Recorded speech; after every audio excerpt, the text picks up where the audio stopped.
রাকিব একটা সাধারণ ছেলে। মোবাইল আর ইন্টারনেট তার দিনের বেশিরভাগ সময় কাটে। ফেসবুক, ইউটিউব আর রিলস সবখানেই সে থাকে।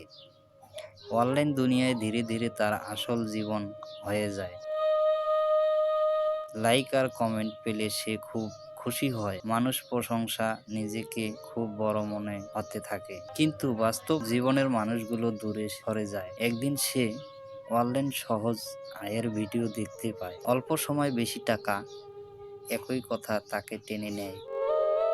শুরুর দিকে অল্প লাভ হয়, সেই লাভই তার বিশ্বাসকে ভুল পথে নিয়ে যায়। সে আরো সময় দেয়, আরো টাকা ঢালে। অনলাইনের পিছনে ছুটতে ছুটতে সব এলোমেলো হয়ে যায়।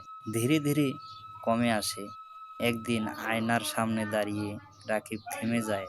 নিজের চেহারায় সে নিজেকে চিনতে পারে না। তখন সে বুঝতে যায় সে ভুল পথে হাঁটতেছে। অনলাইন জীবন তাকে ধীরে ধীরে শেষ করে দিচ্ছে।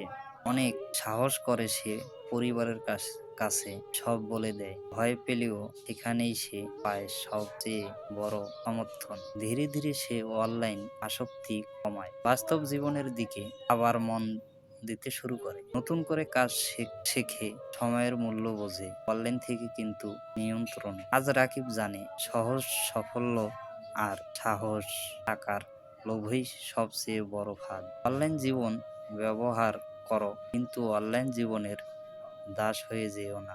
গল্পটা শুনে ভালো লাগলে একটা লাইক, একটা কমেন্ট আর চ্যানেলটা সাবস্ক্রাইব করে যাবেন। দেখা হবে আবার নতুন কোনো গল্প নিয়ে। ভালো থাকবেন সবাই।